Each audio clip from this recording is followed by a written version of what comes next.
What is up, my friends? You are very welcome along to our Leeds United preview here on Anfield Agenda. The Reds travel down to Ellen Road for a 5:30 kickoff on Saturday evening. We'll be live from 4:15 to take you right through the game with our player ratings video, our match reaction, of course, the Anfield Agenda watch along as well. Over the course of this video, I'm going to go through and give you my predicted 11 for the game. We'll talk about some injury concerns that the manager may or may not have. We'll finish up with a score prediction, and in the middle as well, we'll talk a little bit about Leeds' form coming into this game and our recent history playing against them. Look, it isn't great at the minute, folks. There isn't much to be optimistic about. I really am interested to know where your heads are at with the manager, the players, the entire situation, and what we can do, if anything, to resolve it. I'm going to put my cards on the table and be honest and say, I don't see a way out of this for Arner, because I don't see anything changing. He's tried changing personnel, it hasn't really fixed the issue. He's tried tinkering with formations, it hasn't really fixed the issue. And the players just look lost out there, so many of them. The sweet irony is that Federico Chiesa probably extended Arner being in a job a little bit longer with his clearance against Sunderland at Anfield. Will that be rewarded with some starts? I very much doubt it. But we also know that Mohamed Salah has 2 more games before he has to jet off to the AFCON with Egypt, so that will be one less option for the manager. So as I said, I do want to know where you guys are at. It is really, really tough at the minute to be a Liverpool fan. And I know we've had many great times over the years, but the fan base is at a low right now. Everybody knows that we are just waiting for the inevitable to happen, which is more drop points until the owners eventually feel the need to pull the trigger and fire the manager. That's where I think this is heading, but do let me know your thoughts in the comments. So look, let's start off with a bit of an injury update. We don't think we have any new concerns for this one.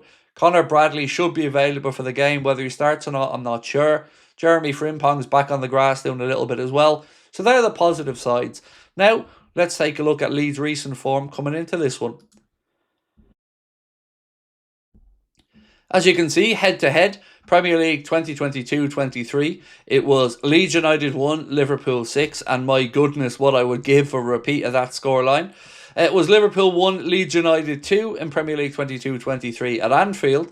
Premier League 21-22, another 6-0 thumping, this time for the Reds at Anfield, and then we backed that up with a 3-0 away victory at Ellen Road. Again, I would take any of those, but we got to be honest about this. Chelsea coming into it in very good, Leeds coming into it in very good form after the victory over Chelsea. As you can see there, it was Leeds United 3, Chelsea 1 in the Premier League, and that is a result that has me concerned because it alleviates a little bit of pressure off Daniel Farke and that Leeds team, pushing them up a little bit away from the relegation zone, and also meaning that they're not going to have fear coming to play Liverpool, or Liverpool coming to play them, I should say. After that much needed victory over Chelsea, though, you can see the results haven't been great. Manchester City 3, Leeds United 2. Leeds United 1, Aston Villa 2. It was Nottingham Forest 3, Leeds United 1. And Brighton and Hove Albion 3, Leeds United 0. So you can look at this a number of ways. I think that Leeds are going to start this game very, very quickly. They're going to be out snapping into challenges. We know how vocal and supportive those Leeds fans are going to be of the team. It is not going to be easy, particularly if they smell blood in the water. So with that in mind, let's now have a look at my predicted 11 for the game, or my favourite 11 for the game. We'll start off with the goalkeeper and the centre-backs. So what I've gone for here is Alisson in goal, and begrudgingly, and I have to say it, begrudgingly, I've put Canade and Van Dijk together, and I hope my reason for that will become clear in a moment's time. I'd love to have an option to replace one or both of those gents because of the poor performances they've been putting in, but needs must, and we are where we are, so I think we've got to stick with them for now and hope that the mistakes can be limited. So Alisson in goal and Canade and Virgil in the centre-back positions. Now, in the full-back positions, what I've gone for is Joe Gomez, of course, to remain on the right-hand side. And I'm going to bring Milos Kerkez back in on the left. And here's why. I thought we looked better with Kerkez than Robertson in the last couple of games. Robertson was not holding his width. Robertson was far too narrow for me, and it was causing us problems. Now, we know Rob has far more experience, and I'm not trying to say that Milos Kerkez has set the world on fire since he joined Liverpool, but I think he looked better than Robert did in the last game, and I think at least he's not running into the attacker's space. So I would play Milos Kerkez for this one. Now into midfield. Again, I would have Endo in alongside Ryan Gravenberch this time because we need a bit of fight in the middle of the park. Endo ultimately long term won't be good enough for this football club, but we cannot just keep doing the same things and be so easy to play through the middle again. So give me somebody in there with a bit of fight, somebody who was going to just at least tear into a couple of challenges. So that's why I've gone for Wataru Endo alongside Ryan Gravenberch as the two behind the three and then the one ahead. So they're my two deeper midfielders. And then, of course, Dominic Szoboszlai to be either in the number 10 position behind the strikers or you can say into that right-hand channel. But either way, two deeper line players in Endo and Gravenberch and then Dominic Szoboszlai ahead into the attacking areas now. I would go with Mohamed Salah on the right because, again, Mohamed Salah didn't start that game yesterday. We never believed Mohamed Salah was the problem, but nobody else really stood up. We don't think the manager's going to play Federico Chiesa. Let's be honest, you and I would want them to, but we've seen no indication of him willing to do it yet. And on the other side, I would go for Florian Wirtz because I just don't want Cody Gakpo to play after that very poor performance. And I think it was. Like I've said, I've defended Cody Gakpo many, many times against some of the accusations labelled at him, but I really was not impressed at all with his performance.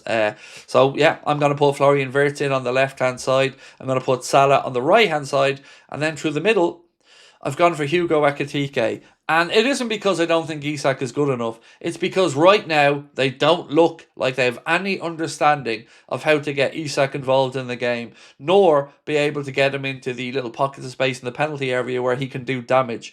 I do think he is the future there, and I would like to see a front three of Isak in the middle, Ekitike on the left, and Salah on the right, or Wirtz on the right. But ultimately, I'm trying to pick a team that I think will at least give us a little bit of fight. And Isak just looks lost at the minute from a combination of him not fully being up to speed, but more importantly for me, the players not having a clue how to get the best out of him.